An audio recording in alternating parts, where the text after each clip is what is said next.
I already know what will happen to me. Someone will take the forceps and poke around in my throat. That's just because my throat hurts a lot, and maybe it is because I sneeze too often. All right. In German they say, tomorrow we'll take out your tonsils. I am not afraid, not one bit. However, the medicine that I have to take 4 times a day makes me sick to my stomach.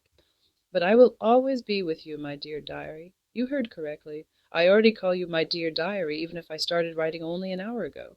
I will try to confide in you and share my secrets with you as often as possible.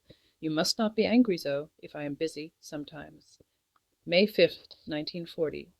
It's all done now, and I can only assure you that it was a piece of cake, honestly. At first my throat still hurt when I tried to swallow, but it wasn't too bad. But now I'm going to tell you everything step by step, otherwise you get too confused. So pay attention. There were 4 of Ruth Coffin, a nickname. Her real name was Klonauer. Regina Rosenblatt, the last Rosenblatt of 4-leaf clover, Zilly Rostdeutscher, the smallest and easily scared, and I. I got really bad goosebumps for the first time standing in front of the bathroom. You see, the bathroom had been converted into an operating room, and I could hear Zilly screaming. Suddenly I heard Mademoiselle shouting, "Schlimmer, honey." Of course I tried to look really determined when I walked in. I clenched my teeth, stepping onto the table that was now covered with a white sheet. I thought to myself that no one can escape fate, so I laid still and let them drip this, excuse the bad word, stinking anesthetic on my little face. Snip, snip, snip. The picture of the doctor holding scissors and other horrible instruments was fading slowly, and I thought I could see him grinning. I started to dream. I dreamed about stars and the dark green sky.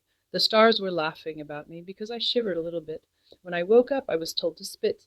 Crache mon piquet. Spit, honey. Spit, mon enfant. Everybody tried really hard, but I refused to spit, of course, for no apparent reason. In the end, however, I showed my goodwill and did what they asked me to do. They brought me into the adjacent room to the other poor girls, where we actually had a really good time. We even got 12 tulips that made our room look almost beautiful. For the next 2 days we were more or less staying in bed the whole time. We couldn't really talk nor swallow all that good, but they gave us ice cream to eat. It doesn't hurt that bad to talk, as mean people always say. Today I already got out of bed, and I will be going back to school soon. May 16th, 1940. It's true. We might think we are in control, but God is the one in charge. That does not apply to someone riding his bike being engulfed in deep thoughts, trusting that God will stir his bite. My plan was to go back to school last Monday, but something happened. On May 10th, Loer Werkheim came crushing into our room. She was on the way to Rotterdam, where she wanted to get on the ship to the USA. She told us that Brussels was on a state of alert, which of course had us really worried and excited. That morning we started packing, just to be prepared, just in case. The following days in the home of General Bernheim were very strange for us.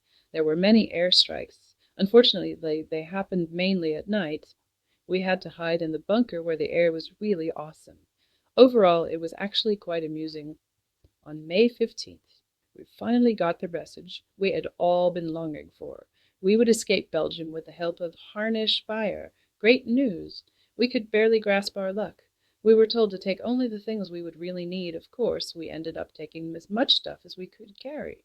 At 1:30 p.m. we went into groups of 4, headed to the tram station. From here we would travel to Anderlecht and stay at the boarding school for boys.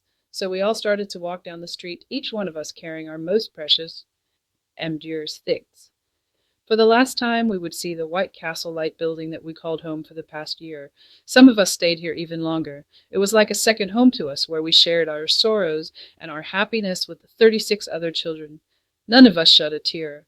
At one point we ceased to look at everything that happened to us as being tragic. Would we ever come back? We would probably lose contact to the Eborn family, but I would do everything in my power to let them know that we are okay.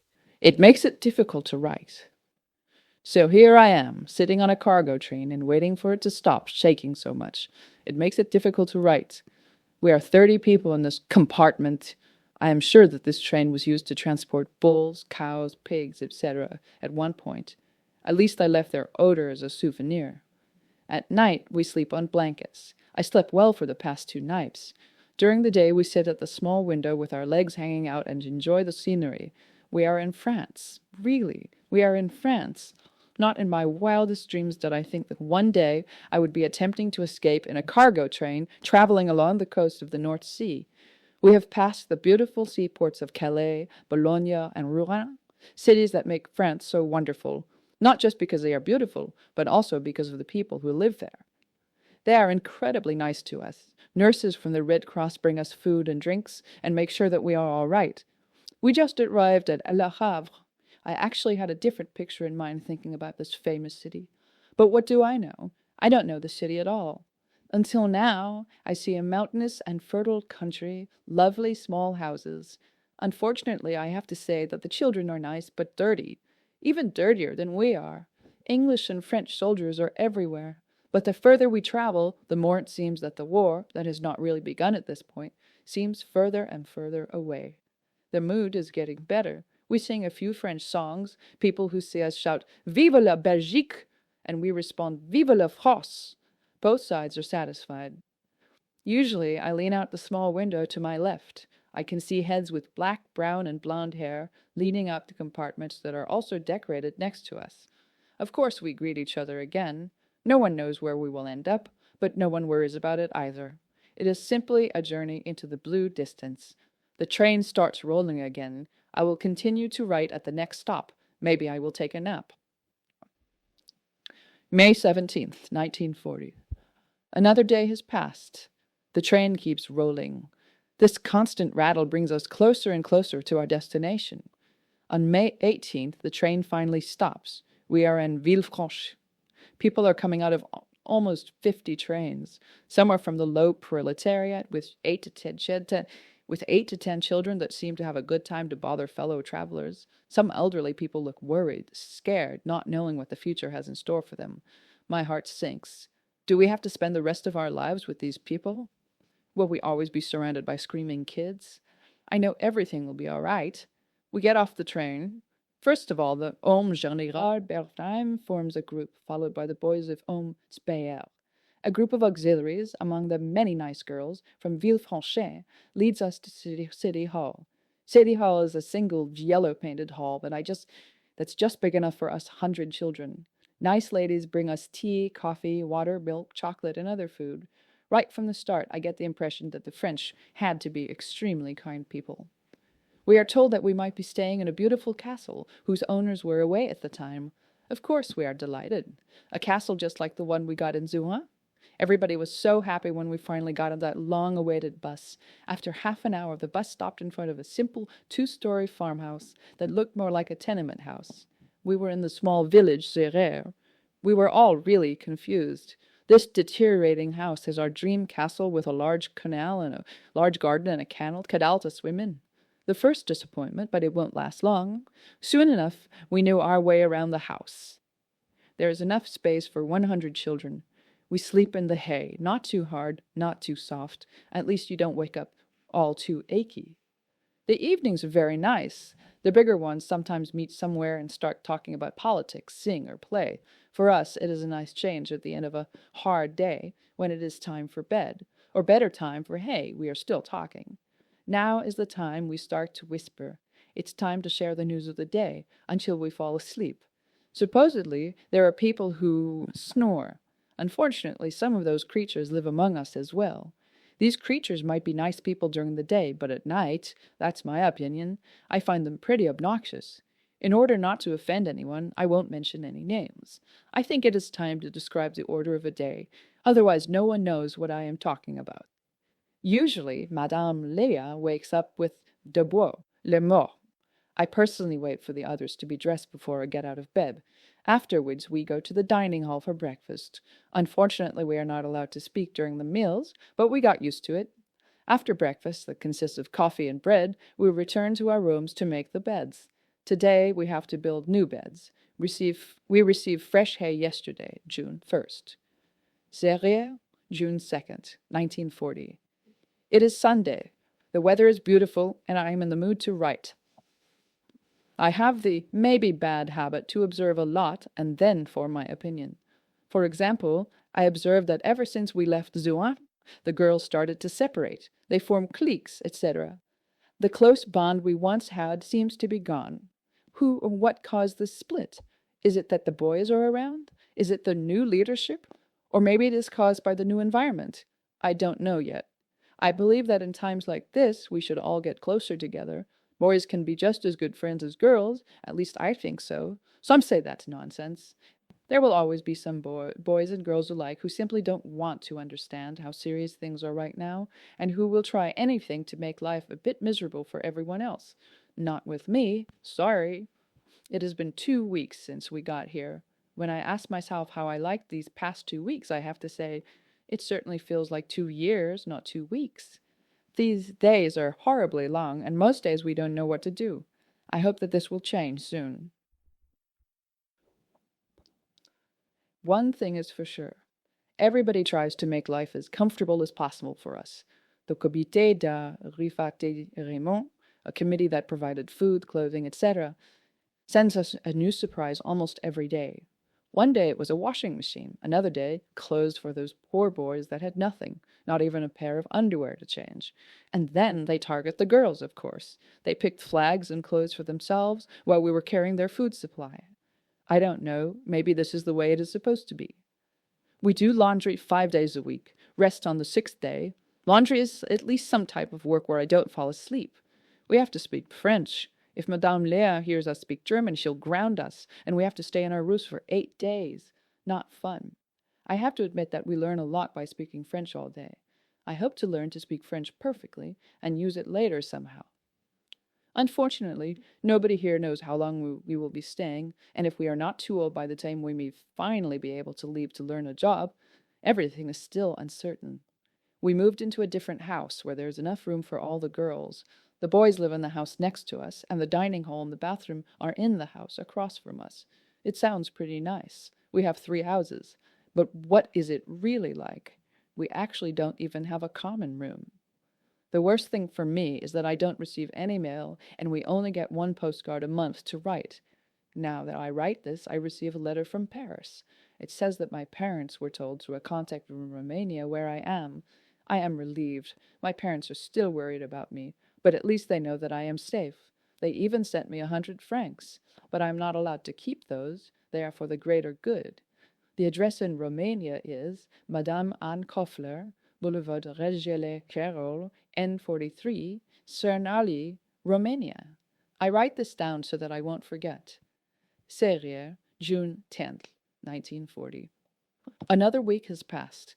This week was much, much better than the last one. I don't know why, but I finally get used to this place, and I started to accept my fate. Could be worse.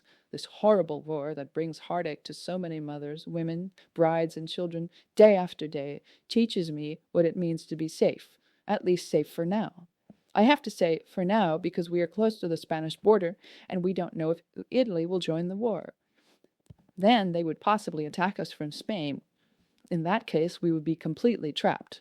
The Germans are 80 kilometers in front of Paris, almost there. The Italians attacking us from the south. What can we do? Just wait. On the other hand, there is more work for us now. Some sort of daily program everybody knows what to do. Like I said before, tout s'arrangera. Everything would be all right. Yesterday, I heard that there were a lot of bomb attacks on Germany. Berlin was one of the cities that was hit. It is not a particularly good and warm feeling to know that my parents and many of my relatives are still there. I have no idea if they are still alive and if they are all right. On the other hand, I'm happy that Germany finally has to pay for all the wrongdoings. I sure hope the Jews will be spared. One can become so selfish. The people here in Serrières are nice enough people. This village of 100 people even has 2 crazy ones, Louzou and Jean-Marie. Both are polite and kind, just not normal. Jean-Marie has to bring up a wild horse. Louzou drinks wine all day long, has some effect, obviously. Every time he passes by our house, he shouts, "Chateau! Chateau! Castle! Castle!" This seems to be the only thing he knows. This is geared towards our dream castle, the castle we dreamed of at the City Hall in Villefranche. Serrières, June 16th. I think I'll start writing a weekly report every Sunday from now on. Even though it is not a warm, sunny day where I can sit in the grass somewhere, it is Sunday, the best day in the week, because it is quiet. So this week, according to Rosemary Kosman, was quite interesting. We got a ping-pong table and we played every day. Well, we try to learn how to play. At least it is not boring anymore. This week was not boring at all. Too many political things are going on, events that will be discussed and thought about for weeks, even months, or years, without finding a solution. It began right after we escaped from Belgium. At first it felt as though the war with its horrible events would always haunt us, no matter where we went. Within the past weeks, Germany marched into Paris, then towards the north of France, occupying many small villages along the way. France wants a peace treaty with Germany. France doesn't have the means to keep on fighting. Germany will most likely accept. No one knows what might happen to France and to us. This is why Madame Leah spoke to us last night and explained the circumstances and events. She told us how important our bond and our friendship are right now. I sure hope that the other girls understood the message. For me personally, things are much harder now just thinking how worried my parents must be. At first they were probably happy to know that I made it out of Belgium to a safer place, and now I might become German after all. And I don't know if they are still in Berlin. Either way, it is not much use to think about it all this too much. Fate cannot be changed. There is no reason for us here to be weary. Our houses get more and more comfortable. The French government has supported us from day one, and we can be thankful and happy that we found a home in this country. But we don't know that yet. 2 or 3 times a week we ride our bikes to get groceries in Villefranche. There is no store in Serré, not one. We now have official work schedules. 4 girls are in charge of the laundry. That means 2 to 3 days per week. Then there is an ironing service, and I am an honorary member of the service. I can't say that it is a particularly hard job, plus I learn a lot. Maybe, instead of becoming a fashion designer, I'll open my own laundry service. Not bad at all. It was on June 15th, a year ago, that I had left Germany. It was a horrible day for me. All day long I had the worst headache because I had to think about the sad thing over and over again. 1 year ago I would never have thought to end up in a small, dirty village in the south of France called Serrieux. But who could have known? Serrieux, June 21st, 1940. Last night we got some unexpected visitors. Monsieur Frank and a friend came to visit his wife. He is in the Belgian army and works in an office nearby. It took him 1 day and 1 night by bike to get here. That's why he arrived at 2 a.m. Someone recognized his voice and let him in. When we saw him in the dining room, he greeted us, very friendly, "Good morning," and asked how we were doing. Afterwards, he went back to his breakfast. I find him quite handsome. His face was a little red, but at least he wasn't injured. He was as good as new. At lunchtime, he left for Toulouse, and when we woke up this morning, Madame Leah told us that we had to be really quiet, because Monsieur Frank had come back during the night and was still sleeping. Furthermore, more soldiers came to the chateau last night. This has to be a sign for things to come. At the moment, we are playing ping-pong again. It is fun, but I don't think it is appropriate given the situation we are in. Serré is crowded with soldiers. Even our house had to make room for the poste de police. How long will this go on? No one knows. July 4th, 1940. A lot of things have changed for us. The boys have their own supervisor now. He is a friend of Madame Leah. I think it is good for the boys to have someone who takes care of them all day. Even we profit from it. We go on walks more often, we learn dances, etc. Someone suggested to start with physical education in the morning, but for now it's for the older boys only. I hope that the other girls will come around soon. And we finally have a daily schedule so we know exactly what to do and when to do it. One question still remains. How much longer do we have to stay here? I mean, thank God we are not in the occupied part of France, but how much longer do we have to stay? I have the urge to just write everything off my chest. There are many things I could write about, but there's one thing in particular that bothers me the most.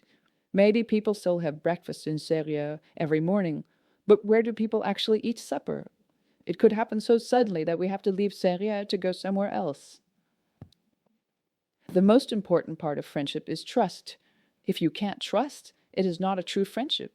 But I do believe that it is time for me to trust wholeheartedly, and that I will shake my head reading this diary many years from now when I am old and gray. July 14th, 1940. July 14th is the biggest national holiday in France. This morning we all went for a special celebration at the local church. Monsieur le Maire, Major, spoke to all residents and soldiers.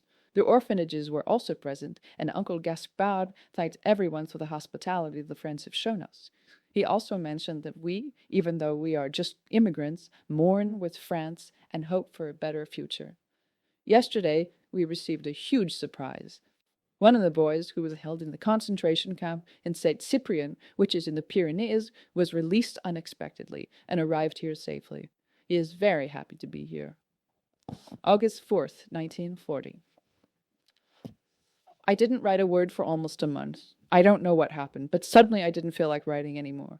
It's not that I didn't have the time. Like I said, I just didn't feel like it. Many things have changed. All 3 boys came back from concentration camp, and they brought someone else. His name is Mr. Elias. He works as a supervisor now, and everyone is really happy that he is here.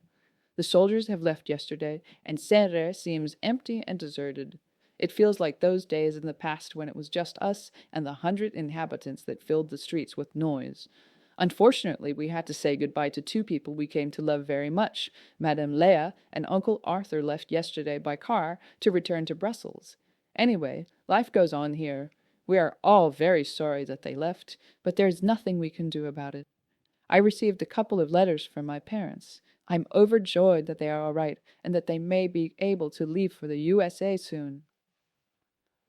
August 10th, 1940.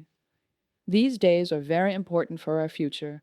If we could make it to America, everything would be all right.